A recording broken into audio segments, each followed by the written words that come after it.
الله وبركاته. وعليكم السلام ورحمة الله وبركاته. الحمد لله نحمده ونستعينه ونستغفره ونعوذ بالله من شرور أنفسنا ومن سيئات أعمالنا من يهد الله فلا مضل له ومن يضلل فلا هادي له ونشهد أن لا إله إلا الله وحده لا شريك له ونشهد أن محمدا عبده ورسوله أرسله بالحق بشيرا ونذيرا وداعيا إلى الله بإذنه وسراجا منيرا أما بعد فقد قال الله تعالى في كلامه المجيد وفي فرقانه الحميد أعوذ بالله من الشيطان الرجيم بسم الله الرحمن الرحيم إن الذين قالوا ربنا الله ثم استقاموا تتنزل عليهم الملائكة ألا تخافوا ولا تحزنوا وأبشروا بالجنة التي كنتم توعدون. وقال رسول الله صلى الله عليه وسلم في حديث الشريف لا تقوم الساعة حتى يقول في الأرض الله الله رواه مسلم أو كما قال عليه الصلاة والسلام سبحانك لا علم لنا إلا ما علمتنا إنك أنت العليم الحكيم. اللهم صل على محمد النبي الأمي وعلى آله وسلم تسليما كثيرا كثيرا. সবাই মুহাব্বতের সাথে একটু জিকির করি লা ইলাহা ইল্লাল্লাহ লা ইলাহা ইল্লাল্লাহ লা ইলাহা ইল্লাল্লাহ লা ইলাহা ইল্লাল্লাহ লা ইলাহা ইল্লাল্লাহ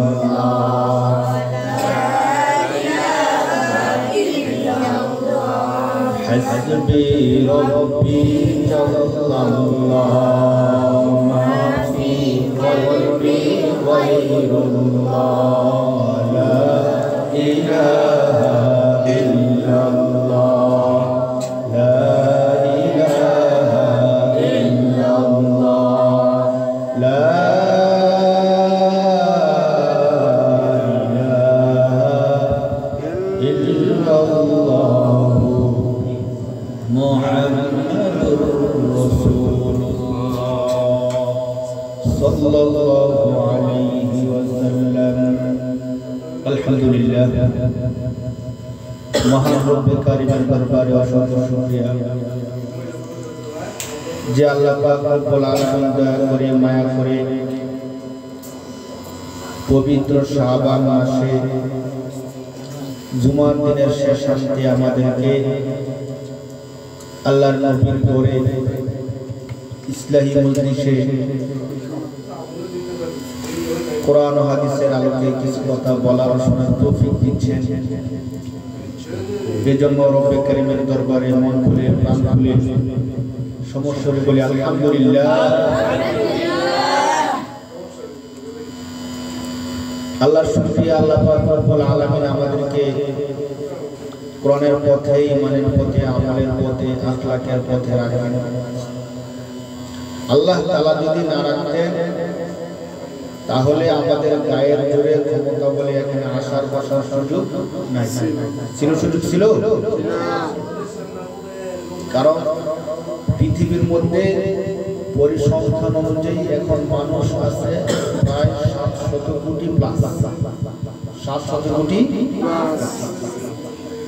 এতে 700 কোটি মানুষের মধ্যে সবাইকে আল্লাহকে ডাকে? বলেন, সবাই আল্লাহকে ডাকে? ডাকে না। পরিসংখ্যান বলে এই 700 কোটি মানুষের মধ্যে 200 কোটি মুসলমান। কতজন মুসলমান? আর বাকি কত? 500 কোটি। তাহলে 700 কোটির মধ্যে যদি 300 কোটি বা 400 কোটি হতো তাও মানা যেত, অর্ধেক করতে না। কিন্তু 700 কোটির মধ্যে 200 কোটি মুসলমান, বাকি সব বেঈমান। আর যেই 200 কোটি মুসলমান আছে তাদের মধ্যে আছে শিয়া, তাদের মধ্যে আছে কাদিয়ানি, তাদের মধ্যে আছে বেদাতি, তাদের মধ্যে আছে বাইজবান্ডারি। এই সব কিছু মিলে 500 কোটি, 200 কোটি। প্রথমত 700 কোটির মধ্যে 200 কোটি মুসলমান, আর 500 কোটি নাই, জাকাত নাই। আবার যেই 200 কোটি আছে, এই 200 কোটির মধ্যে সব কিন্তু খাঁটি মুমিন না। সব কি খাঁটি মুমিন? তারা কাদিয়ানি, তারা মুসলমানই না, কিন্তু তাদেরকে কিসের মধ্যে ধরা হয়? যারা বেদাতি, মাজার পূজা করে, মাজার সেজদা করে, তাদেরকে আমরা কি করি না? মুসলমান ধরি না। তো এইভাবে কমতে কমতে কমতে কমতে 500 কোটি থেকে আসলে 700 কোটি থেকে আসলে 200 কোটি। এই 200 কোটি থেকে আবার বেদাতি, এইভাবে যেতে যেতে অনেকবার শেষমেশ 100 কোটি অথবা 80 কোটি টিকে গেলে সম্ভব। খাঁটি মুমিন 80 কোটি বা 100 কোটি হয় কিনা সম্ভব। তো তাদের মধ্যে আল্লাহ পাক রব্বুল আলামিন আমাদেরকে যে কোরআনের মধ্যে রাখছেন, ঈমানের মধ্যে রাখছেন, এটা কি আমাদের জন্য অনেক শুকরিয়া না? কি বলেন ভাই? শুকরিয়া কিনা? সত্যিকার অর্থে এটা কিন্তু আমাদের জন্য অনেক অনেক শুকরিয়া। আল্লাহ যদি চাইতেন আমাকে কোন একটা হিন্দু সমাজের মধ্যে দিতে পারতেন, পারতেন না? আমাদের মধ্যে ক্ষমতা ছিল রুহের জগতে? কোন ক্ষমতা ছিল যে আল্লাহ আপনি আমাকে বাংলাদেশে মুসলমান ঘরে মাদ্রাসার মধ্যে দেন, এমন কোন কথা আমরা বলতে পারছি? পারি না। কোন সুযোগই আমাদের ছিল না রুহের জগতে। অথচ রুহের জগতে আমরা কথা বলছি, সব কিছু আছে কোরআনের মধ্যে।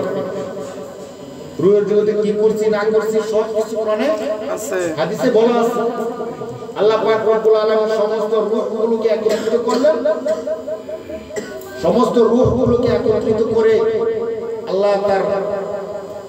আল্লাহ খোদা, যে তার খোদাইত্ব, আল্লাহর বরত্ব মহত্ব দুনিয়াতে আসলে যেন আমরা না ভুলে যাই, এজন্য আল্লাহ আমাদের থেকে তার খোদাইত্বের স্বীকৃতি নিচ্ছেন। কোথায়? রূহের জগতে। কোথায়? রূহের জগতে। কোরআন শরীফের মধ্যে আল্লাহ বলেন সমস্ত রূহগুলোকে একত্রিত করলেন।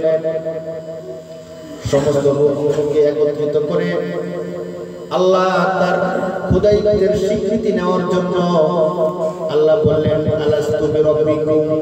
আল্লাহ কি বললেন? আলাস্তু বিরাব্বিকুম।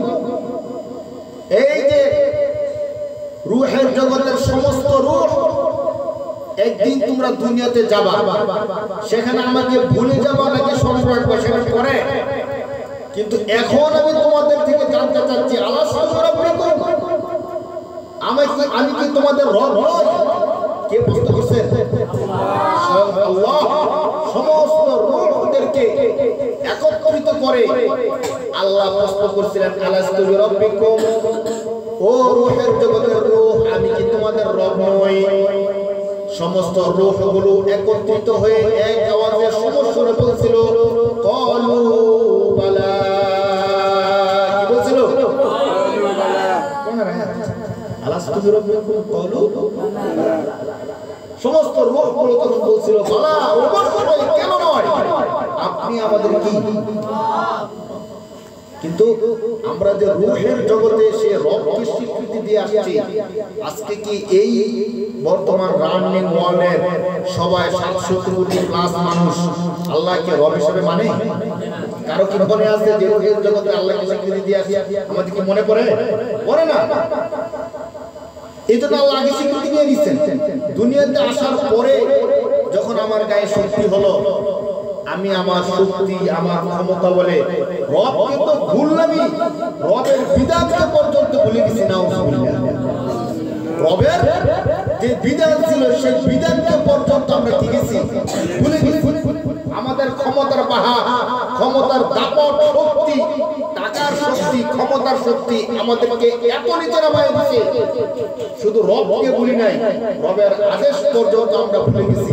এমনকি রবের আদেশকে বিজ্ঞান দেখাতে পর্যন্ত আমরা দ্বিধাবোধ করি না। ঠিক কিনা বলেন? দুনিয়ার আজকে আমার গায়ে ক্ষমতা আছে, শক্তি আছে, আমার কথা মানুষ শুনে, এই জন্য আমি আমার রবের কথা এখন আর শুনি না। আমি আমার রবের কথা এখন কি করি না? শুনি না। আল্লাহ পাক রব্বুল আলামিন হযরত আদম আলাইহিস সালাতু ওয়াস সালামকে পৃথিবীর মধ্যে প্রেরণ করলেন, সাথে সাথে শয়তানও পৃথিবীর মধ্যে আসলো। পৃথিবীর মধ্যে আসার পরে কিভাবে চলবে, কি করবে না করবে আল্লাহ বিধান দিয়ে দিলেন। আল্লাহ বলেন কুলনা বিতু মিনহা জামিআ, আমি বললাম আদম তুমি তোমার স্ত্রী আরো যা আছে সবাই মিলে দুনিয়ার মধ্যে নেমে যাও। কোথায় নেমে যাও? কুলনা বিতু মিনহা জামিআ, তোমরা সবাই দুনিয়ার মধ্যে নেমে যাও। ফাইমা ইয়াতিয়ানাকুম মিন্নি হুদা, আমার পক্ষ থেকে তোমাদের কাছে গাইডলাইন আসবে। কি আসবে? ফাইমা ইয়াতিয়ানাকুম মিন্নি হুদা ফামান তাবিআ হুদায়া ফালা খাউফুন আলাইহিম ওয়ালা হুম ইয়াহজানুন। শুনো আদম, আমি আল্লাহর পক্ষ থেকে দুনিয়ার মধ্যে গাইডলাইন আসবে। ফামান তাবিআ হুদায়া, এই গাইডলাইনকে যে অনুসরণ করবে দুনিয়ার মধ্যে ফালা খাউফুন আলাইহিম, তার কোনো ভয় নাই। তার কি নাই? ভয় নাই। ফালা খাউফুন আলাইহিম ওয়ালা হুম ইয়াহজানুন, তার দুনিয়ার মধ্যে কোনো ভয় নাই, আখিরাতেও তার কোনো চিন্তা পেরেশানি নেই। সুবহানাল্লাহ, সুবহানাল্লাহ। আল্লাহ পাক রব্বুল আলামিন আসমান থেকে দুনিয়ার মধ্যে নামানোর সময় ঘোষণা দিয়ে দিয়েছেন, আমার যে বান্দা আমার দেখানো পথে চলবে তার কোনো ভয় নাই, চিন্তা নাই, পেরেশানি নাই। কিন্তু আমার দেখানো পথে যদি না চলে তার চিন্তা, টেনশন, পেরেশানির কোনো শেষ থাকবে না, সীমা থাকবে না। দুনিয়ার মধ্যে আল্লাহ আদম আলাইহিস সালামকে দেওয়ার সাথে সাথে আবার শয়তানকেও দুনিয়ার মধ্যে দিয়েছেন। শয়তান যখন হযরত আদম আলাইহিস সালামকে সিজদা না করার কারণে শয়তান হয়ে যায়, আল্লাহর দরবারে দাঁড়ায় সে চ্যালেঞ্জ করছিল। চ্যালেঞ্জটা কি? শয়তানের কত বড় কলিজা, মহান রবের সামনে দাঁড়ায় সে চ্যালেঞ্জ করে। কি চ্যালেঞ্জ করছিল? ইয়া আল্লাহ, এই আদমের কারণে আমি শয়তান হইছি, ফাবিইজ্জাতিকা লাউফিয়ান্নাহুম আজমাইন। নাউযুবিল্লাহ। শয়তান মুরদুদ, সে মহান রবের সামনে দাঁড়ায় চ্যালেঞ্জ করে। কোরআন শরীফে আল্লাহ বলতেছেন ফাবিইজ্জাতিকা, শয়তান বলতেছে হে আমার রব, আপনার ইজ্জতের কসম, লাউফিয়ান্নাহুম আজমাইন, যে আদমের কারণে আমি গোমরা হইছি, ধ্বংস হইছি, ওই আদমের বংশ সহ আমি ধ্বংস করে দেব। নাউযুবিল্লাহ, নাউযুবিল্লাহ। আপনার মর্মটা এমন, ফাবিইজ্জাতিকা, আপনার ইজ্জতের কসম লা উফিয়ান্নাহুম আজমাইন, আমি তাদের সবাইকে গোমরাহ করে ছাড়ব। এই চ্যালেঞ্জ কে করছে? শয়তান। কেমনে গোমরাহ করবা? তাদের কাছে আলেম আসবে, কোরআন আসবে, হাদিস আসবে, সব কিছু থাকবে, আর কোন তুমি গোমরাহ করবা? গোমরাহটা করবা কি কইরা? সে আবার আল্লাহর কাছে দাঁড়ায় দাঁড়ায় বর্ণনা দিতেছে কিভাবে সে মানুষকে গোমরাহ করবে। সে বলতেছে আল্লাহ শুনেন আমি কিভাবে গোমরাহ করব। কার সামনে দাঁড়ায় বলতেছে? আল্লাহ শুনেন আমি কিভাবে মানুষকে গোমরাহ করব। 8 নম্বর পারা 11 নম্বর পৃষ্ঠা বিস্তারিত আলোচনা আসছে। আল্লাহ আমাদেরকে আবার জানাইছে শয়তানের সাথে আল্লাহর কি কথা বলছে শুনেন। আল্লাহ সুবহানাল্লাহ আতিয়ান্নাহুম মিন বাইনি আইদিহিম ওয়া মিন খালফিহিম ওয়া আন আইমানিহিম ওয়া আন শামাইলিহিম ওয়া লা তাজিদু আকসারুহুম শাকিরিন। কার কথা? শয়তানের। কার কথা? শয়তানের। কার কথা বলে? শয়তানের। মনোযোগ। শয়তান বলতেছে যে আল্লাহ কিভাবে গোমরাহ করব জানেন? সুম্মা লা আতিয়ান্নাহুম মিন বাইনি আইদিহিম ওয়া মিন খালফিহিম ওয়া আন আইমানিহিম ওয়া আন শামাইলিহিম। আল্লাহ আমি আপনার বান্দাদের সামনে দিক দিয়ে ধোঁকা দিব, যদি সে মুখ ফিরিয়ে দেয় আমি তার পিছনে গিয়ে ধোঁকা দিব, সেখান থেকে যদি সে মুখ ফিরিয়ে নেয় আমি তার ডাইনে গিয়ে ধোঁকা দিব, সে যদি সেখান থেকে মুখ ফিরিয়ে নেয় আমি তার বামে গিয়ে ধোঁকা দিব। নাউজুবিল্লাহ। আর কোন দিক আছে বলেন? সামনে দিক দিয়ে ধোঁকা দিল, মুখ ফিরিয়ে নিল, শয়তান আবার পিছনে চলে গেল, পিছনে ধোঁকা দিল। আবার যখন পিছন থেকে মুখ ফিরিয়ে নিল, শয়তান কোন দিকে চলে আসলো? ডানে চলে আসলো। ডানে আবার ধোঁকা দিল, মুখ ফিরিয়ে নিল, আবার শয়তান কোথায় চলে আসছে? কিভাবে বাঁচবে? শয়তান বুঝে বুঝে দিচ্ছে যে আল্লাহ আপনার বান্দাকে তো আমি চতুর্দিক থেকে ধোঁকা দিব, আপনার বান্দা বাঁচবে কি করে? অতএব ফলাফলটা কি হবে? ওয়ালা তাজিদু আকসারুহুম শাকিরিন। আমি যে চতুর্মুখী ধোঁকা তাদেরকে দিব, এই ধোঁকার কারণে আপনার অধিকাংশ বান্দা আপনার কৃতজ্ঞতা, আপনার ইলাহিয়াত, আপনার রুবুবিয়াতকে স্বীকার করবে। এখন দেখেন ফলাফল। আমরা গণে দেখি শয়তান আল্লাহর কাছে কি বলছে যে আমি ধোঁকা দেওয়ার পরে ফলাফলটা এমন হবে যে আপনার অধিকাংশ বান্দা আপনার কথা শুনবে না। শুনে কি বলে? অধিকাংশ মানুষ কি আল্লাহর কথা শুনে? একটা মাহফিল হলে এখানে যদি 1000 লোক হয়, পাশে যদি একটা গান দেন কয় হাজার লোক হবে বলে? 10,000 হবে অন্তত। কত হাজার? তাহলে অধিকাংশ ভালো কাজে না খারাপ কাজে? খারাপ কাজে। আমরা তো পরিসংখ্যান দেখলাম শুরুতে 700 কোটি মানুষের থেকে 900 কোটি মুসলমান। 200 কোটি। বেশি না কম? কম। শয়তান তো সত্য কথা বলে। শয়তান যে চ্যালেঞ্জ করছে ওই চ্যালেঞ্জটার কি আছে? ঠিক আছে, সেটা বলছে আল্লাহ তাজিদু আকসারুহুম শাকিরিন। অধিকাংশ মানুষকে আপনি কৃতজ্ঞ হিসেবে পাবেন না, আপনার ইবাদত গুজার হিসেবে আপনাকে রব হিসেবে মানবে সেটা পাবেন না। শয়তান তার কথা। কিন্তু হাসরের ময়দানে আমরা যখন আল্লাহর দরবারে দাঁড়াবো, আল্লাহ পাক রব্বুল আলামিন আমাদের সবাইকে একসাথে করবে, তখন আমরা আল্লাহকে বলবো যে আল্লাহ আমরা যে দুনিয়ার মধ্যে আপনাকে মানি নাই, নামাজ পড়ি নাই, ঠিক মতো পড়ালেখা করি নাই, কোরআন ধরি নাই, এটা আমাদের দোষ না, দোষ কার? শয়তানের। এখন বলেন আমরা সবাই কার দোষ দিব? শয়তানের। তখন আল্লাহ তাআলা বলবেন সূরা ইয়াসিনের মধ্যে স্পষ্ট আল্লাহ তাআলা বলবেন তখন বান্দা শয়তানের দোষ দাও, শয়তান তোমাদেরকে ধোঁকা দিয়ে খারাপ বানাইছে, এই জন্য কার দোষ? শয়তানের দোষ। শয়তান তোমাদেরকে খারাপ কাজ করার কথা বলছে, এই জন্য খারাপ কাজ করছো, শয়তানের দোষ। শয়তান ধোঁকা দিছে এই জন্য তুমি নামাজ পড়ো নাই, শয়তানের দোষ। বান্দা শয়তান যেমন খারাপ কাজের দিকে ডাকছে, আমি আল্লাহও তো তোমাদেরকে ভালো কাজের দিকে ডাকছিলাম। শয়তান যেমন খারাপ কাজের দিকে ডাকছে, আমি আল্লাহও তো তোমাদেরকে কোন কাজে ডাকছিলাম? ভালো কাজে ডাকছিলাম। শয়তানের ডাকটা কি তোমরা শুনছো? আমরা কি শয়তানের আওয়াজ শুনি কখনো? কি শুনছেন? যে ঘুমায় রয়েছেন আর শয়তান এসে বলতেছে আপনি কেউ সজাগ হবেন না, ফজরের নামাজ পড়বেন না, সাবধান আজকে কেউ ঘুম থেকে জাগবেন না। শুনছি আমরা মসজিদে যাওয়া শুরু করছি, শয়তানের পিছনে পাঞ্জাবি কেন ধরছে, সাবধান মসজিদে যাবেন না। এমন হয়েছে কখনো? হয় না। আমরা যে বলি যে শয়তান আমাকে ধোঁকা দিচ্ছে, আমি তো শয়তানকে দেখি এই জীবনে কোনোদিন।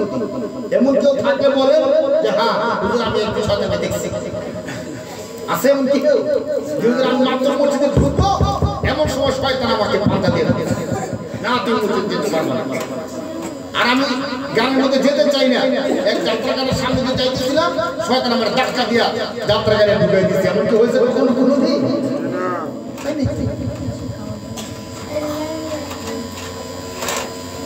হাসরের ময়দানে বলতেছিলাম আমরা সবাই কার দোষ দিব বলেন? শয়তানের কার দোষ দিব? শয়তানের দোষ দেওয়ার পরে শয়তান তখন আমাদের সামনে এসে বলবে আমার দোষ মেনে দাও। ইন্নাল্লাহা ওয়াদাকুম ওয়াদাল হাক্কি, শোনো আল্লাহ তোমাদেরকে সঠিক ওয়াদা করেছিল। আল্লাহ কি ওয়াদা করেছিল? সঠিক সত্য ওয়াদা করেছিল। ওয়া'আদতুকুম ফাআখলাফতুকুম, আর আমি শয়তান তোমাদেরকে যে ওয়াদা করেছিলাম সে ওয়াদা ভাঙলাম। সে ওয়াদা কি করলাম? আল্লাহ আমাদেরকে ওয়াদা করছে আমরা যদি আগমন করি আল্লাহ আমাদেরকে জান্নাত দিবেন। আর শয়তান আমাদেরকে বলতেছে তুমি যদি নামাজ না পড়ো, ঘুমায় থাকো, তোমার শরীর সুস্থ হবে। বেশি ঘুমালে শরীর কি হবে? সুস্থ হবে। আমার সব ছেলে মেয়ে যদি কাজ করো টাকা বেশি পাইবা, যদি সুদি লেনদেন করো তোমার ঘরে বসে বসে খাইতে পারবা। এই ওয়াদাগুলো কে দেয়? শয়তান। কে বলে? শয়তান। হাসরের ময়দানে আমরা যখন শয়তানকে ধরবো তখন শয়তান বলবে ইন্নাল্লাহা ওয়াদাকুম ওয়াদাল হাক্কি, বান্দা আল্লাহ সঠিক ওয়াদা দিয়েছিল। ওয়া ওয়া'আদতুকুম ফাআখলাফতুকুম, আমি তোমাদেরকে যে ওয়াদা দিয়েছিলাম সে ওয়াদা কেন ভেঙে দিলাম?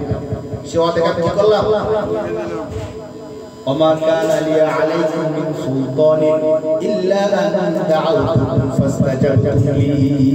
এই আয়াত হলো সবচেয়ে গুরুত্বপূর্ণ একটা বিষয়। শয়তান, আমরা হাসরের ময়দানে সমস্ত মানুষ যখন শয়তানকে দিয়ে ধরব যে শয়তান তোমার ধোঁকার কারণে আজকে আমি জাহান্নামী, শয়তান তোমার কারণে আমি আজকে ক্ষতি হয়েছি, এই হয়েছি, তুমি আমাদের নষ্টের মূল। শয়তান হাসরের ময়দানে আসবে তো সবাইকে যখন সব শয়তানের কাঁধে দিয়ে দিব তখন শয়তান বলবে যে শোনো, আরে তোমরা যে আমাকে কিভাবে দোষ দিতেছ, আমার কানা লি আলাইকুম মিন সুলতান, তোমাদের উপর কি আমার কোন ক্ষমতা ছিল? বলো, তুমি খানা খাইতে বসে তোমার সামনে থেকে কি প্লেটে আমি টান্দা নিয়ে গেছি? হ্যাঁ, তোমার মাথার মধ্যে বাড়ি মারছিল? বলবো শয়তান স্পষ্ট কোন আয়াত দেখে ওমা কানা লি আলাইকুম মিন সুলতানিন, শোনো তোমাদের উপর আমার কোনো ক্ষমতা ছিল না। তাহলে কি? ইল্লা আন দা'আউতুকুম ফাস্তাজাবতুম লি। ওরে মানুষ, আমি শয়তান তোমাদেরকে শুধু একটু ধোঁকা দিছিলাম। শয়তান স্বীকার করে যে আমি তোমাদেরকে একটু শুধু কি দিছিলাম? ধোঁকা দিছিলাম। ইল্লা আন দা'আউতুকুম, আমি তোমাদেরকে একটু হালকা করে একটু ধোঁকা দিছি।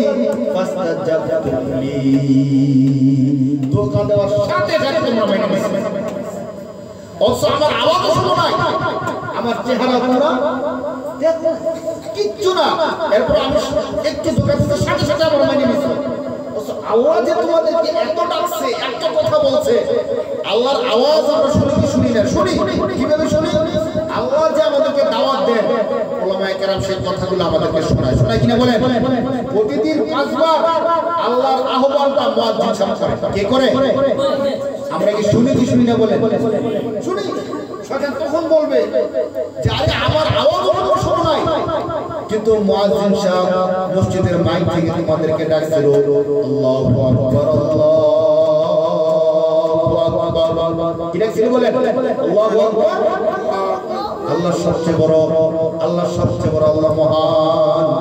বান্দা আমার আওয়াজ শোনো নাই, আমাকে দেখো নাই, আমার কথাও শোনো নাই, আমার কথা শুনছো, আমাকে মানছো।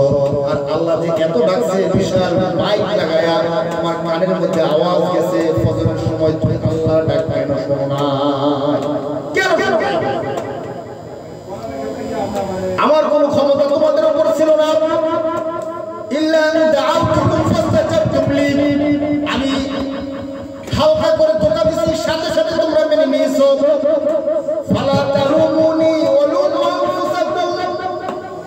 বান্দা আজকের এই কঠিন দিনে শুধু আমাকে দোষ দিও না, তোমার নিজেরটাও দেখো। শুধু সব দোষ আমার এই কথা বলিও না। আল্লাহ তোমাদেরকে ডাকছে শোনো নাই, আমি শয়তান ডাকছে শুনে দিছো, অথচ আমার আওয়াজও শোনো নাই, আমার দেখো নাই। মুয়াজ্জিন সাহেবকে দেখছো, তার আওয়াজ শুনছো, সব কিছু। তাবলীগের ভাই তোমার দাঁড়ে দাঁড়িয়ে গেছে, বারবার দাওয়াত দিছে, তোমাকে বারবার বুঝাইছে, তুমি শোনো নাই। তোমার হাতে ধরছে, পায়ে ধরছে, ওলামায়ে কেরাম ভাই নামাজের মধ্যে আসো নাই। তোমাকে নামাজে নেওয়ার জন্য দৌড়াদৌড়ি করছে, নামাজে যাও নাই। আর আমি শয়তান তোমাদেরকে কিচ্ছু করি নাই, শুধু মনের মধ্যে একটু ধোঁকা দিছি। আমার কথা শুনছো বান্দা, ফালা তাজুরুনি বলু আনফুসাকুম, ফালা তালুমুনি। আজকের দিনে শুধু আমাকে তিরস্কার করিও না, বলু আনফুসাকুম, তোমাদের নিজেদেরকে একটু তিরস্কার করো, তোমাদের নিজেদেরকে বোঝার চেষ্টা করো। সব দোষ আমাকে দিও না, সব দোষে আমি দোষী না। শয়তান কিভাবে আমাদেরকে হতাশ করে দিবে। সর্বশেষ শয়তান যদি আমাদেরকে বলে, আচ্ছা ঠিক আছে, তোমরা তো সবাই বলতেছো আমার সব দোষ, সব দোষ কার? শয়তানের। দেখেন শয়তানের বুদ্ধি রেখে শয়তান বলবো, ঠিক আছে দুনিয়ার মধ্যে ধরো আমি মাইনে নিলাম সমস্ত দোষ আমার, তোমরা আল্লাহর ডাক শোনো নাই, আল্লাহর কথা শোনো নাই, আমার কথা শুনছো, আমাকে তোমরা মানছো, ঠিক আছে আমি আজকে মানলাম সমস্ত দোষ আমি শয়তানের। শোনো, আল্লাহকে না মানার কারণে, আল্লাহর বিধান না মানার কারণে আল্লাহ আমার উপর ফয়সালা করছে জাহান্নাম। শয়তানের উপর আল্লাহ কি ফয়সালা করছে? জাহান্নাম। শয়তান যদি সেদিন বলে ঠিক আছে তোমাদের কথাই মানলাম, তোমরা আল্লাহর কথা মানো না, কার কথা মানছো? আমার কথা মানছো, তো আমার ঠিকানা এখন জাহান্নাম। তোমরা যারা যারা দুনিয়ার মধ্যে আমার কথা মানছো, আল্লাহর বাদ দিয়ে আমারই অনুসরণ করছো, দুনিয়ার তো আমার সব কথা মানছো, আজকে সব কথা মানতে হবে না, শুধু একটা কথা মানো। কাটা কথা মানো? একটা কথা কি? সেটা হলো আমার ঠিকানা যেহেতু জাহান্নাম। যারা যারা দুনিয়াতে আমার অনুসরণ করছো, আমার কথা মানছো, তারাও আজকে আমার কথা শুনে আমার সাথে কোথায় চলো? জাহান্নামে। কেমন অবস্থা? শয়তান তো দূর দিলে যে শয়তান সব তোমার কারণে জাহান্নাম। তো শয়তান কি বললো যে ঠিক আছে আমার দোষ হয়েছে তো সব, আমার কথা শুনছো তো আজকেও আমার কথা শোনো, আমার সাথে কোথায় চলো? জাহান্নামে। আমাদের ক্ষতি হবে নাকি উপকার হবে? মানে তার দোষ দিল। আল্লাহ পাক রব্বুল আলামিন হাশরের ময়দানে তখনকার সময়ে সমস্ত মানুষদেরকে আল্লাহ ডেকে ডেকে বলবেন, বান্দা আলাম আহাদ ইলাইকুম ইয়া বানি আদম আল্লাহ তা'বুদুশ শাইতান। বান্দা আজকে তুমি বলতেছো যে তুমি শয়তানের ধোঁকায় পড়ে করছো, শয়তানের ধোঁকায় তুমি সব কিছু শেষ করে দিছো, আমি আল্লাহর কথা শুনো নাই। দুনিয়ার মধ্যে যখন তুমি ছিলে বান্দা, আলাম আহাদ ইলাইকুম ইয়া বানি আদম, হে বানি আদম, হে আদমের সন্তানেরা, আমি কি তোমাদের থেকে প্রতিশ্রুতি নেই নাই? আলাম আহাদ ইলাইকুম ইয়া বানি আদম আল্লাহ তা'বুদুশ শাইতান, তোমরা শয়তানের পূজা করো না, শয়তানের কথা শোনো না, এই প্রতিশ্রুতি কি দুনিয়ায় আমি তোমাদের থেকে নেই না? আল্লাহ বলে। তখন আমাদের কি বলার থাকবে বলেন? আল্লাহ যদি হাসরের ময়দানে এই কথাটা বলে যে বান্দা তোমাকে কি আমি দুনিয়া বলে না যে তুমি শয়তানের কথা শুনো না? তোমাকে তো আমি আল্লাহ বলছিলাম তুমি আমি আল্লাহর কথা শুনো, শয়তানের কথা শুনিও না। আলাম আহাদ ইলাইকুম ইয়া বানি আদম আল্লাহ তা'বুদুশ শাইতান। বান্দা তোমাদের থেকে কি আমি প্রতিশ্রুতি নেই নাই যে তোমরা শয়তানের পূজা করিও না, ইবাদত করিও না? কেন করবা না? ইন্নাহু লাকুম আদুউম মুবিন। এটা আমরা পারি না বলে? পারি কিনা বলেন? আলাম আহাদ ইলাইকুম ইয়া বানি আদম আল্লাহ তা'বুদুশ শাইতান ইন্নাহু লাকুম আদুউম মুবিন। হে বানি আদম, আমি কি তোমাদের থেকে প্রতিশ্রুতি নেই নাই যে তোমরা কেউ শয়তানের কথা শুনিও না, শয়তানের অনুসরণ করিও না? কারণ শয়তান তোমাদের কেমন শত্রু? প্রকাশ্য শত্রু। শয়তান কেমন শত্রু বলে? প্রকাশ্য শত্রু। তাহলে শয়তানের কথা শুনে কি করবা? আল্লাহ পাক আরেক আয়াতে বলতেছেন, বান্দা শয়তানের কথা শোনা যাবে না। কারণ আমরা দেখলাম শয়তান কেমন, তার কথা শুনলে আমর যাবে সালাম যাবে।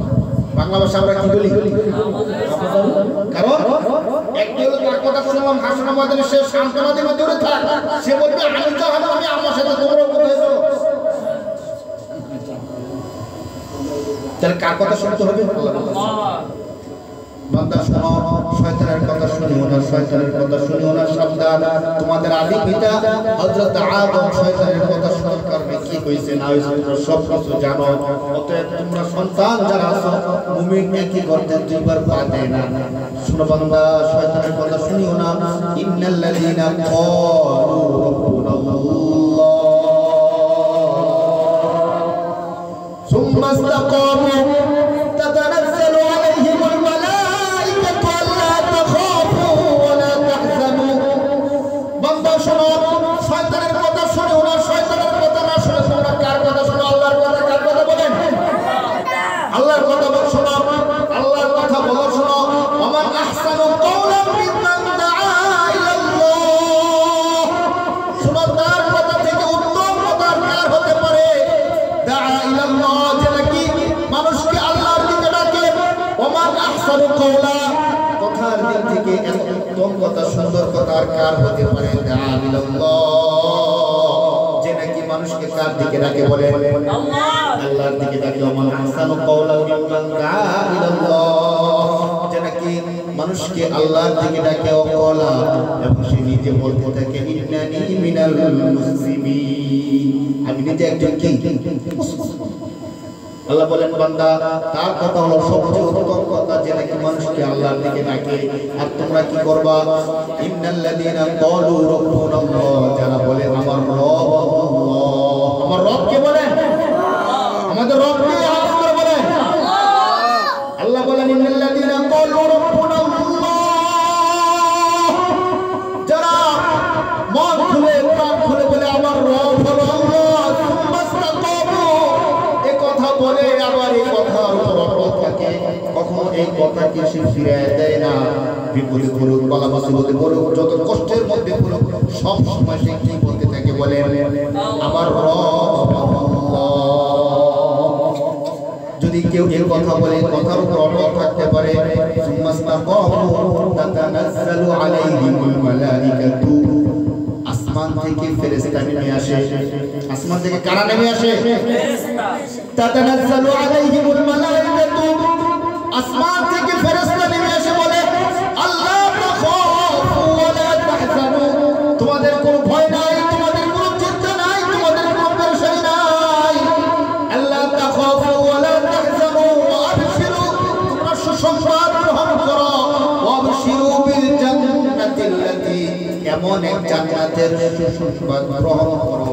আবশিরু বিল জান্নাতিল্লাতী কুনতুম তুআদুন, যে জান্নাতের ওয়াদা, যে জান্নাতের প্রতিশ্রুতি তোমাদেরকে দেওয়া হয়েছিল, এমন এক জান্নাতের সুসংবাদ তোমরা গ্রহণ করো। সুবহানাল্লাহ, সুবহানাল্লাহ।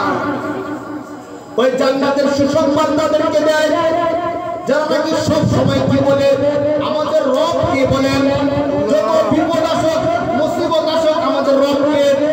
হযরত বিলাল হাবশী রাদিয়াল্লাহু তাআলা আনহুকে তার মনি ঘুমাইয়া এত অত্যাচার করছে, এত কষ্ট দিছে, এত নির্যাতন করছে, এত নির্যাতন, এত অত্যাচারের মধ্যে থেকেও সে শুধু বলতো আহাদ আহাদ। কি বলতো? বলে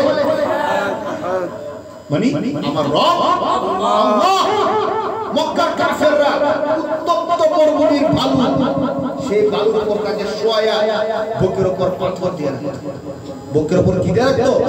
সে বলে কখনো কখনো এমন হতো মরুভূমির উত্তপ্ত বালু এত গরম ছিল যে পিঠের চামড়া পুড়ে এরপরে এই বালু বাবা এই যে শোয়া রাখতো বালুর মধ্যে, যারা সৌদি আরবের অবস্থা শুনছেন জানেন যে মরুভূমির বালু কত গরম, পা রাখার কোনো কাজ নাই। বাংলাদেশের বালু আর গরম, সৌদি আরবের গরম কি সমান? না, প্রচন্ড গরম। খবর এই বালুর উপর তাকে শোয়াই দিত, তার পিঠের চামড়া পুড়ে রক্ত পড়ে, এরপরে বালু কি হইত? এত কষ্ট দেওয়ার পরেও হযরত বিলাল হাবশী রাদিয়াল্লাহু তাআলা আনহু আল্লাহকে বলে নাই।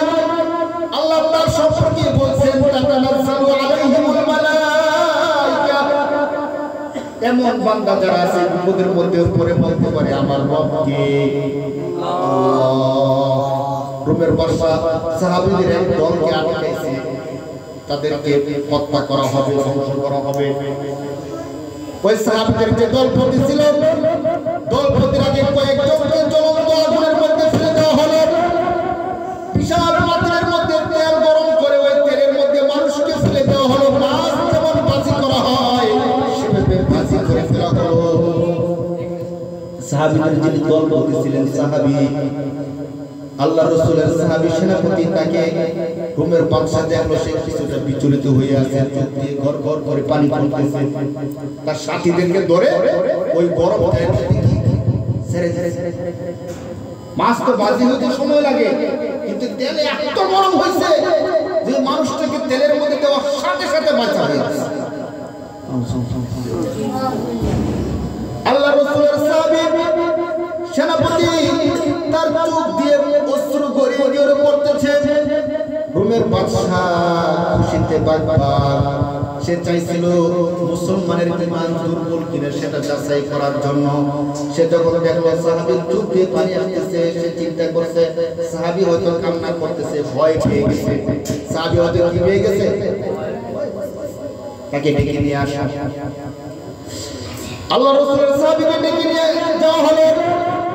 রোমের বাদশা তাকে সামনে নিয়ে বলতেছে, আমি বুঝতে পারছি তুমি কষ্ট পাইতেছো, মায়া লেগে গেছে, ভয় পেয়ে গেছো সম্ভবত। শোনো, তোমার সাথীদেরকে তো তেলের মধ্যে ছেড়ে দিয়েছি, দেখছো তোমার চোখের সামনে শেষ হয়ে গেছে, তোমাকে আমরা তেলের মধ্যে দিব না। তোমরা যদি তোমার রবকে ভুলে যেতে পারো, মুহাম্মদুর রাসূলুল্লাহকে ভুলে যেতে পারো, তাহলে তোমাদেরকে তেলের মধ্যে দিব না। আমার যে সুন্দরী মেয়ে আছে ওই সুন্দরী মেয়েকে দিব, আমার যে রাজত্ব আছে ওই রাজত্ব থেকে কিছু রাজত্ব তোমাকে দিয়ে দিব। রোমের বাদশা ভাবছে চোখের পানি, হয়তো এই প্রস্তাব দিলে এই প্রস্তাব সে কি করবে, মেনে নিবে। সে কেঁদে দিয়েছে, যে নিশ্চিত ভয় পেয়ে গেছে, ভয় না পেলে কাঁদবে কেন?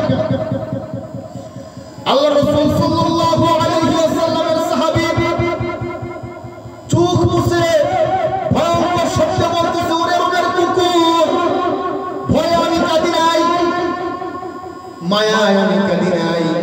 আমি আমার সাথীদেরকে দেখছি তেলের মধ্যে তারা চলে গেছে, কিন্তু ঈমান ছাড়ে নাই। তুমি যদি আমাকে এই জ্বলন্ত আগুনের মধ্যে ফেলে দাও, আমিও শেষ হয়ে যাব। কিন্তু আমার একটা ভয় লাগতেছে, আমার মাত্র একটা জীবন। কয়টা জীবন? আমি আমার নবীর দ্বীনের জন্য, আমি আমার আল্লাহর তাওহীদের জন্য আমি শুধু একটা জীবন আজকে দিব। আমি তো ভাবতেছি আমার যদি হাজার হাজার জীবন থাকতো, আমার গায়ে যতগুলো পশম আছে ততগুলো যদি আমার জীবন হতো, আমি একটা একটা করে সবগুলো জীবন দিনের জন্য দিয়ে দিতাম। সুবহানাল্লাহ, আল্লাহু আকবার। ভাবা যায়? ওরে রোমের কুকুর, তুমি মনে করতো আমি জীবনের মায়ায় কাঁদতেছি, জীবনের মায়ায় কাঁদতেছি না। আমার জীবনটা এখন শেষ হয়ে গেল, আমি আর জিহাদ করতে পারবো না। কি করতে পারবো না? আমি আমার নবীকে আর দেখবো না, আমি আমার নবীর সাথে আর জিহাদে অংশগ্রহণ করতে পারবো না, এই জন্য আমি কাঁদতেছি। আমার যদি হাজার হাজার জীবন থাকতো, আমি একটা একটা জীবন আল্লাহর রাস্তায় উৎসর্গ করে দিতাম। সুবহানাল্লাহ। এজন্য বুখারী শরীফের হাদিস, বিশ্বনবী বলেন, লাবদিতু আন উকতালা ফি সাবিলিল্লাহ ওয়াল্লাযী নাফসি বিয়াদিহি, ওই সত্তার কসম তার হাতে আমার প্রাণ, লাবদিতু আন উকতালা ফি সাবিলিল্লাহ, অবশ্যই অবশ্যই আমি ভালোবাসি আল্লাহর রাস্তায় আমাকে শহীদ করে দেওয়া হোক। এই কথা কে বলতেছেন? বিশ্বনবী। কত চমৎকার কথা! নবী হওয়ার সত্ত্বেও তিনি বলতেছেন, লাবদিতু আন উকতালা ফি সাবিলিল্লাহ, আমি অবশ্যই ভালোবাসি আল্লাহর রাস্তায় আমাকে শহীদ করে দেওয়া হোক। সুম্মা উহিয়া সুম্মা উকতাল, সুম্মা উহিয়া সুম্মা উকতাল, সুম্মা উহিয়া সুম্মা উকতাল, তিনবার বলছেন আমি অবশ্যই ভালোবাসি আল্লাহর রাহে আমাকে শহীদ করে দেওয়া হোক, আমাকে আবার জীবন দেওয়া হোক, আবার শহীদ করে দেওয়া হোক, আবার জীবন দেওয়া হোক, আবার শহীদ করে দেওয়া হোক। সুবহানাল্লাহ। কিসের মায়া? সাহাবায়ে কেরাম শত কষ্ট, শত দুঃখের মাঝে পড়েও আল্লাহকে ভুলে নাই, আল্লাহর আয়াতকে ভুলে নাই, নবীকে ভুলে নাই। হযরতে খুবাইব রাদিয়াল্লাহু তাআলা আনহুকে যখন ফাঁসির মঞ্চে তোলা হয়, তাকে ফাঁসি দিয়ে দেওয়া হবে। কাফেররা একটা শর্ত দেয়, খুবাইব তোমাকে আমরা খুব মায়া করি, একটা শর্ত যদি তুমি মানতে পারো তোমাকে আমরা ফাঁসি দিব না, ছেড়ে দিব। খুবাইব বলে, কাফের কি শর্ত বলো, দেখি কি করা যায়। কাফের বলে, খুবাইব আজকের দিনে তোমাকে ফাঁসি দিব না, মারব না, ছেড়ে দিব, মুক্ত করে দিব। তোমার সামনে শুধু একটা প্রস্তাব আমরা রাখবো, যে প্রস্তাবে তোমার কোনো ক্ষতি হবে না, কারো কোনো ক্ষতি হবে না। শুধু যদি তোমরা এই প্রস্তাবটা মেনে নাও তাহলে তোমাকে ছেড়ে দিব। খেয়াল করে শুনে কি প্রস্তাব? কাফেররা বলতেছে, খুবাইব তোমাকে যে এই ফাঁসির মধ্যে ঝুলানো হবে, এই তোমার পরিবর্তে তোমার নবীকে ফাঁসির মধ্যে ঝুলানো হবে। তুমি যদি এই বিষয়টা মেনে নাও তাহলে তোমাকে মুক্ত করে দিব। না চিন্তা করছে? কিন্তু তারা করবে না। মানে খুবাইব রাদিয়াল্লাহু তাআলা বলে শুধু তারা কি নবীকে ফাঁসি দিতে পারবে নাকি উনি শুধু মন থেকে কি করব স্বীকার করে নেব? ঠিক আছে, মানার সাথে সাথে ওরা কি করে দিবে বলে মুক্ত করে দিবে।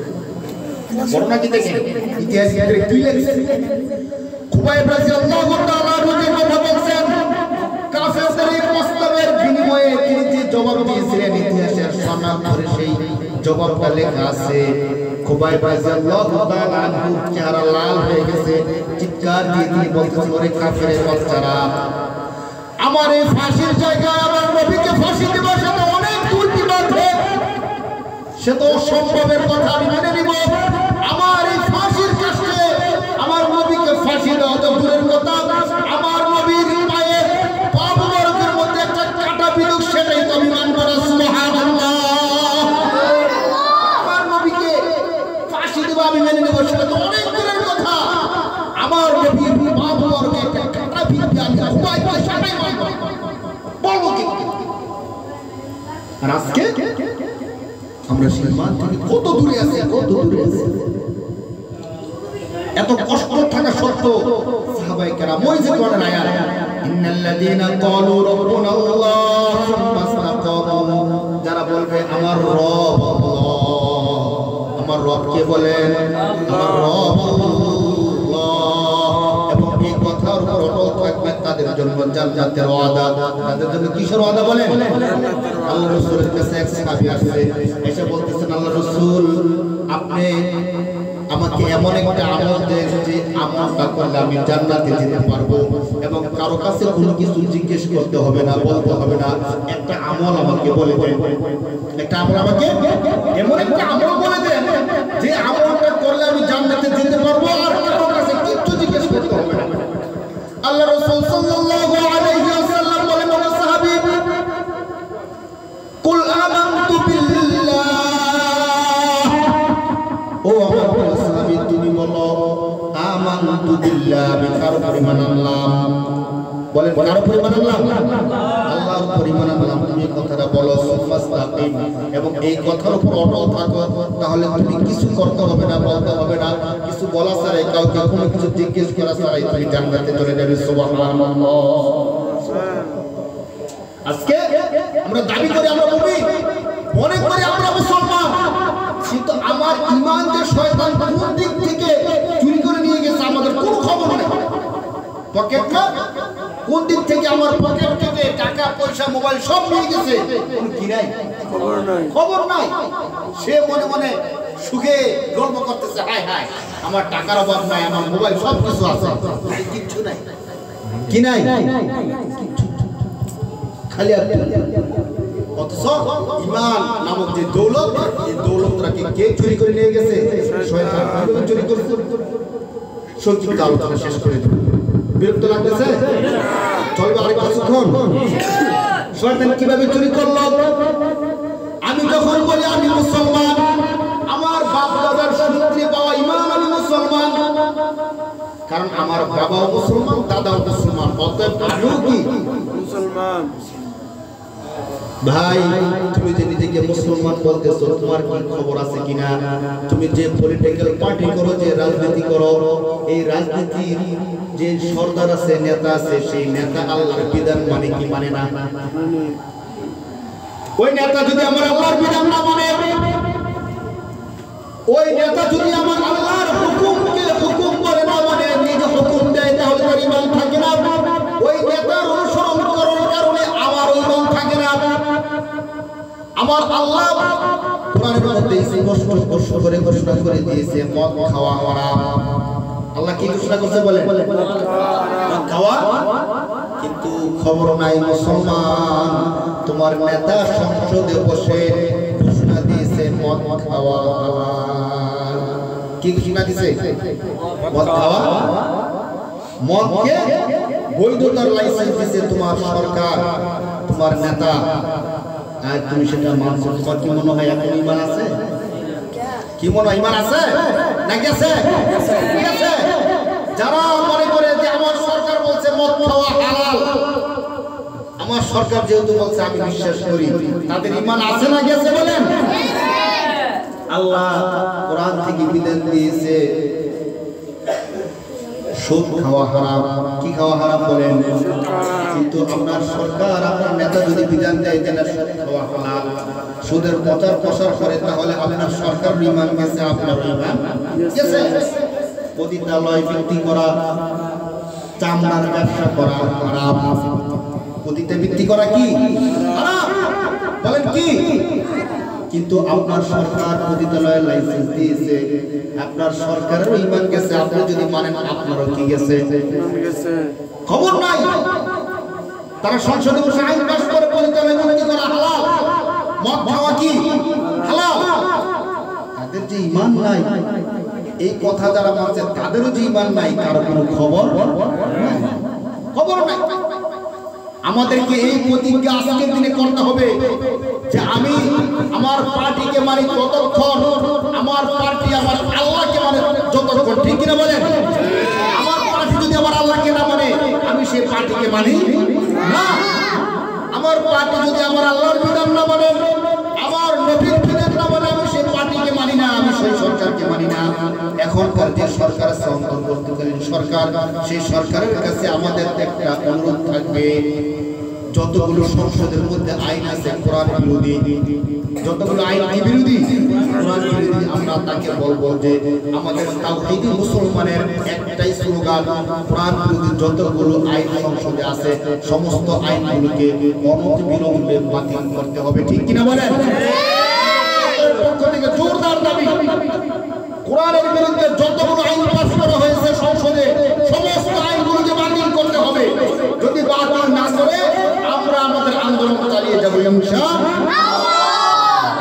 এর পরবর্তীতে যারা রাষ্ট্র ক্ষমতায় আসতে চায় তাদেরকে আমরা বলবো, রাষ্ট্র ক্ষমতায় আসার আগে আপনাদেরকে নির্বাচনী ইশতেহারের মধ্যে লিখতে হবে যে এই দেশের মধ্যে কোরআন বিরোধী কোনো আইন করা হবে না। যদি এই ইশতেহার না দেয়, আমরা কেউ তাদেরকে সমর্থন দেব না বলেন ইনশাআল্লাহ। আমাদের এক নম্বর চাওয়া এবং পাওয়া হবে, এই দেশ, এই জমিন, এই ভূমি আল্লাহ বিধান চলবে কার?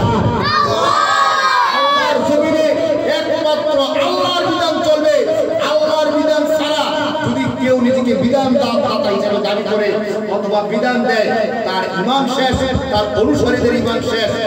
হাসরের ময়দানে কাফের যেমন চিরস্থায়ী জাহান্নামী, যে সরকার, যে রাষ্ট্রপতি, যে নেতা আল্লাহর বিধানের বিরুদ্ধে বিধান দিবে, তার ঈমান শেষ। কাফের যেমন চিরস্থায়ী জাহান্নামী, সে এবং তার সমস্ত অনুসারী চিরস্থায়ী জাহান্নামী। ঠিক কিনা বলেন? আমাদের দাবি স্পষ্ট, আমরা স্পষ্ট করে ঘোষণা করতে চাই, এখন এই জমিন ইসলামের জমিন, তাওহীদের জমিন, এই তাওহীদের জমিনের মধ্যে বসে কোরআনের বিরুদ্ধে কথা বলবা, কোরআনের তাফসীর মাহফিলকে বন্ধ করে দিবা, সে সুযোগটা আর দেওয়া হবে না ইনশাআল্লাহ। এই দেশের মধ্যে ইসলামী রাষ্ট্র, কোরআনের রাষ্ট্র, কোরআনের বিধান আমরা কায়েম করে ছাড়ব ইনশাআল্লাহ। এবং আমরা বর্তমান সরকারের কাছে জোরদার দাবি জানাই, অতীত স্বৈরাচার সহ নতুন স্বৈরাচার, পুরান স্বৈরাচার, যত স্বৈরাচার আছে, কোরআন এবং হাদিসের বিরুদ্ধে যত আইন করছে সমস্ত আইনগুলোকে বাতিল করুন। যদি বাতিল না করেন, এই স্বৈরাচাররা যেমন খাবার খেয়ে যেতে পারে নাই, আপনারা আপনাদের কিন্তু সেই দশা হবে। কারণ আল্লাহ এবং আল্লাহর বিরুদ্ধে গিয়ে ফেরাউন নমরুদ পর্যন্ত টিকতে পারে নাই। আর এখনকার যে ছোট্টখাটো নমরুদ ফেরাউন তাদের তো কোনো পাত্তাই থাকবে না, ঠিক কিনা বলেন? দুনিয়াতে শান্তিতে থাকতে চাইলে, আখিরাতে মুক্তি চাইলে অবশ্যই আমাদেরকে চলতে হবে আল্লাহর পথে। কার পথে চলতে হবে বলেন? আমাদেরকে বলতে হবে ইন্নাল্লাযীনা ক্বালু রাব্বুনাল্লাহ। আমাদেরকে বলতে হবে আমাদের রবকে বলেন। আমাদেরকে বলতে হবে আমাদের রব আল্লাহ আসমান থেকে ফেরেশতা নিয়ে আসবে এবং আমাদেরকে সুসংবাদ দিতে থাকবে, আবশিরু বিল জান্নাতিল্লাতী কুনতুম তুআদুন। ওই জান্নাতের সুসংবাদ গ্রহণ করো যে জান্নাতের ওয়াদা তোমাদেরকে করা হয়েছে। আলোচনা শেষ। কোন জান্নাতের ওয়াদা আমাদের সাথে করা হয়েছে? আল্লাহ পাক রব্বুল আলামিন 26 নম্বর করার সূরা মুহাম্মদের মধ্যে জান্নাতের বিষয়টা আমাদেরকে বলে দিয়েছেন। শোনো মুমিন, কোন জান্নাতের ওয়াদা তোমাদের সাথে করা হয়েছে তোমরা কি জানো নাকি? মাসালুল জান্নাতিল্লাতী ওয়াইদাল মুত্তাকুন। শোনো, তোমাদের জন্য কোন নিয়ামতের, কোন জান্নাতের ওয়াদা তোমাদের সাথে করা হয়েছে আজকের দিনে শোনো। মাসালুল জান্নাতিল্লাতী ওয়াইদাল মুত্তাকুন ফিহা আনহারুম মিন মাইন গায়রি আসিন। ওরে বান্দা শোনো, এমন এক মহান জান্নাতের ওয়াদা তোমাদের সাথে করা হয়েছে যার মধ্যে এত স্বচ্ছ মিষ্টি পানির ঝর্ণা থাকবে, যেই মিষ্টি পানির ঝর্ণা কোনদিন নষ্ট হবে না। সুবহানাল্লাহ। 2 নাম্বার ফিহা মিন লাবানিল লাম ইয়াতাগায়্যার তা'আমু। সেখানে এমন ঝর্ণা থাকবে যে ঝর্ণার মধ্যে লাবান দুধ থাকবে, যে দুধের রং গ্রাম স্বাদ কখনো পরিবর্তন হবে না। সুবহানাল্লাহ। বিক্রি করার আগে বলতে হয় খাঁটি গরুর দুধ। কি বলে মানুষ? খাঁটি গরুর দুধ কেবল খাঁটি হয় নাকি? বলার দরকার ছিল কি? বলার দরকার ছিল বলেন গাভীর খাঁটি দুধ। কি বলার দরকার ছিল বলেন? গাভীর দুধ। কিন্তু এখানে কি বলে? খাঁটি গরুর দুধ। চিনবেন না মানে? অথচ দুধ আনার আগে কয় মণ পানি মিশিয়েছে, যে পানি মিশিয়েছে, এরপরে বাজারে এসে বেচে আর কয় জানেন আমি খাঁটি গরুর দুধ আনছি। আর কথা কিন্তু সত্য, মতলব খারাপ। কথা সত্য, মতলব খারাপ। আরে গরু তো খাঁটি হয়, গাভী তো কি? গাভী কি নকল করতে পারে? গাভী তো নকল করতে পারে না। সে বুঝাতে চাইতেছে ভাই আমার গাভী গাভী, কিন্তু দুধ কি না? এই জন্য সে কি বলে বলে খাঁটি গরুর দুধ। সে বলার দরকার ছিল গাভীর খাঁটি দুধ। ধোঁকাবাজ। আল্লাহ বলতেছে শোনো, এই প্রতারণা ধোঁকাবাজি জান্নাতের মধ্যে হবে না। ফিহা আনহারুম মিন লাবানিল লাম ইয়াতাগায়্যার তা'আমু। এমন দুধ তোমাদেরকে সেখানে পান করানো হবে যে দুধ শত শত বছর রেখে দিলেও নষ্ট হবে না। স্বাদ, গ্রান, মিষ্টতা কোনো কিছুই কি হবে না বলেন? নষ্ট হবে না। শুধু কি শেষ না? মিষ্টি পানির জন্য, খাঁটি দুধের জন্য ফিহা আনহারুম মিন আসালিন মুসাফফা। খাঁটি মধুর জন্য দুনিয়ার মধ্যে কত পেরেশানি করছো, কত পেরেশানি করছো। যে মধু 100% খাঁটি বলছে, ওই মধুর মধ্যে 100% ভেজাল। 100% খাঁটি বললো, 10% ভেজাল।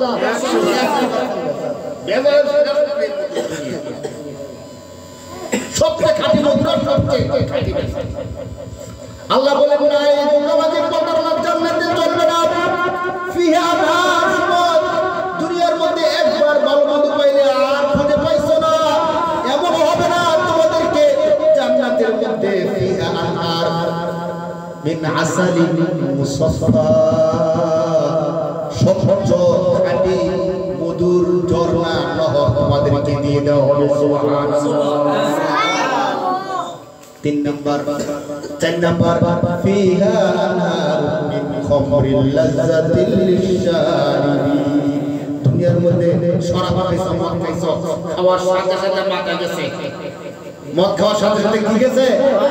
মাথা গেছে। বউরে গিয়ে কই শাশুড়ি, শাশুড়ি গিয়ে কই শালা। মদ খাওয়ার পরে সত্যি কথা আমি নিজের চোখে দেখছি। নারায়ণগঞ্জ চাষারা যখন লেখাপড়া করি, কুস্তির মধ্যে তারা থাকে লেনের পাশে।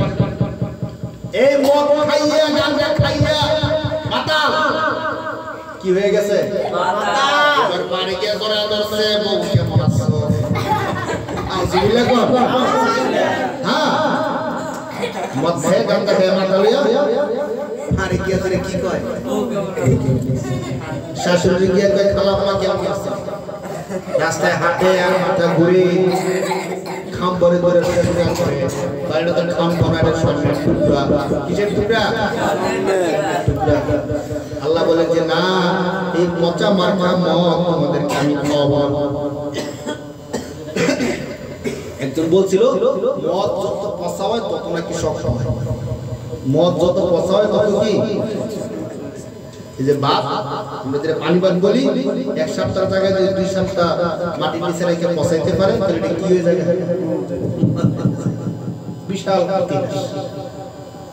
তো এই পচা যত খাইবে সে কি তত শক্তিশালী হবে নাকি তত পচা হবে স্বাভাবিক আল্লাহ বলতেছেন যে না না দুনিয়ার মদ না এ পচা গান্দা না ফিহা আনহার সেখানে এমন জান্নাত থাকবে খামরিল লাযাতিল লিশারিবিন শারিবিন পানকারীদের জন্য এটা হবে অত্যন্ত আনন্দদায়ক দুনিয়ার মদ খাইলে মাথা ধরে যায় মাথা ব্যথা হয়ে যায় আল্লাহ বলেন যে না লা ইউসাদ্দাউনা আনহা ওয়ালা ইউনজাফুন ঠিক কি না বলে কোরআনে আছে নাকি নাই বলেন আছে নাকি নাই না জান্নাতের মধ্যে আমি আল্লাহ যে মদ দিব যে শরাব তোমাদেরকে দিব সে শরাব খাইলে শরীরে শক্তি আসবে তোমাদের মাথা ব্যথা হবে না সুবহানাল্লাহ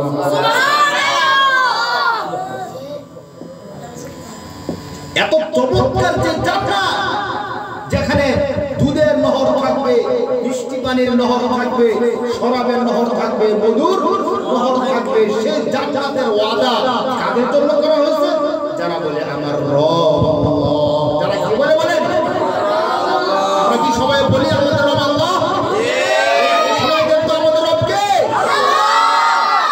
আমাদের রব আল্লাহ রাসূলুল্লাহ বলেন এত আমার আল্লাহ বলেন আল্লাহ রাসূল সাল্লাল্লাহু আলাইহি সাল্লাম বলেন হাদিসে কুদসির মধ্যে আল্লাহ আরেক জায়গার মধ্যে বলেন আ'দাতু লিইবাদিয়াস সালিহিন শুনো যে সকল আমার খাঁটি বান্দা আছে তাদের জন্য আমি এত সুন্দর জান্নাত প্রস্তুত করছি যদি শুধু জান্নাতের আলোচনা করে আজকে রাত শেষ হয়ে যাবে আলোচনা শেষ হবে না আল্লাহ রাসূল বলেন এত সুন্দর জান্নাত আল্লাহ প্রস্তুত করেছেন আল্লাহ স্বয়ং বলতেছেন আ'দাতু লিইবাদিয়াস সালিহিন আমি এত চমৎকার করে জান্নাতকে সাজাইছি এত সুন্দর জান্নাত আমি আমার নেককার বান্দাদের জন্য করছি মালা আইনুন রাআত ওয়ালা উযুনুন সামিআত ওয়ালা খাতার আলা কলবি বাশার ও নবী আপনি আপনার উম্মতকে জানায় দেন আমার নেককার বান্দাদের জন্য আমি আল্লাহ এত সুন্দর জান্নাত সাজাইছি যে সুন্দর জান্নাতের কথা কেউ কোনোদিন শুনে নাই কোনো কান কোনোদিন শুনে নাই কোনো চোখ কোনোদিন দেখে নাই শুধু তাই নয় ওয়ালা খাতার আলা কলবি বাশার কোনো হৃদয় কলব কোনোদিন কল্পনা করতে পারে নাই সুবহানাল্লাহ আপনাদের কি অল্প করে একটু বলবো জান্নাত কেমন বলবো কেমন জান্নাত আল্লাহ সাজাইছেন আল্লাহ পাক রব্বুল আলামিন বলেন শোনো দুনিয়ার মধ্যে পচা নোংরা নারীদের দিকে তোমরা তাকায় থাকো সুন্দর মেয়ে এইভাবে তোমরা চেয়ে বলতে থাকো তার জিহ্বা কত সুন্দর সে এত সুন্দর একটা মেয়ের সাথে প্রেম করে তার জন্য জীবন দিল নাকি তার জীবনটা ধন্য বলেন আলহামদুলিল্লাহ শোনো এটা সুন্দর না আমি আল্লাহ জান্নাতের মধ্যে এত সুন্দর হুর সাজাইছি তারা যদি আসমান থেকে নিচের দিকে তাকায় একটা হাসি দেয় সূর্যের আলো বন্ধ হয়ে তাদের এই হাসিতে পুরো দুনিয়া আলোকিত হয়ে যাবে সুবহানাল্লাহ আল্লাহ বলেন শোনো কত সুন্দর হবে কান্নাহুন্না বাইতুম মাকনুন কোরআনের মধ্যে আল্লাহ বলেন রে বান্দা আমি আল্লাহ যে জান্নাত সাজাইছি জান্নাতের মধ্যে যে হুর থাকবে কান্নাহুন্না ওই হুর যেন লুকায়িত ভীমের মতো হুর কিসের মতো বলেন লুকায়িত ভীমের মতো থাকবে লাম ইয়ানসুনা ইনসুন ক্বাবলাহুম ওয়ালা জান এই হুরের দিকে ইতিপূর্বে না মানুষ তাকাইছে না জিন তাকাইছে মানুষ তো তাকাই শাক কোনো জিনও তাদেরকে কি করে নাই। এত চমৎকার হুর আমাদেরকে আল্লাহ আমাদের সবাইকে জান্নাতে যাওয়ার তৌফিক দান করুন বলে আমিন। সমস্ত রকমের খারাপি থেকে আমাদেরকে বাঁচিয়ে রাখতে হবে। এবং যারা খারাপ কাজ করে তাদের সাথে চলা যাবে না। কষ্ট করে মেহনত করে আমাদের ঈমানকে বানাতে হবে এবং মৃত্যু পর্যন্ত ঈমানের সাথে লেগে থাকতে হবে। এই দুনিয়ার জীবন একদিন না একদিন শেষ হবেই হবে। দুনিয়ার জীবন কি হবে একদিন না একদিন। যে আবু জেহেল উতবা সাইবা ফেরাউন যত ক্ষমতা দেখাইছে তারা আছে নাকি নাই? আছে নাই। কিন্তু আবু বকর, ওমর, ওসমান, আলী তারাও কিন্তু নাই। ফেরাউন উতবা সাইবা আবু জেহেল তারা জাহান্নামের আগুনে জ্বলে। আর আমাদের প্রিয় নবীর প্রিয় সাহাবীরা জান্নাতের মধ্যে ফল করে বলেন সুবহানাল্লাহ। আমরা যদি তাদের পথ অনুসরণ করে আমাদের মৃত্যু ঈমানের মৃত্যু হয়, জান্নাত থেকে আমাদের জন্য ফেরেশতারা জান্নাতের ফলাফল নিয়ে আসে, আমাদের মৃত্যুটা কত চমৎকার মৃত্যু হবে। আল্লাহ তাআলা আমাদের সবাইকে ঈমান, আমল, আখলাক নিয়ে মৃত্যুবরণ করার তৌফিক দান করুন বলে আমিন। আমিন। সর্বদা যেন ঈমানের সাথে থাকতে পারি। শয়তান আল্লাহর সাথে যে শপথ করছে আমাদেরকে গোমরাহ করবে, আমরা আল্লাহর সামনে শপথ করতেছি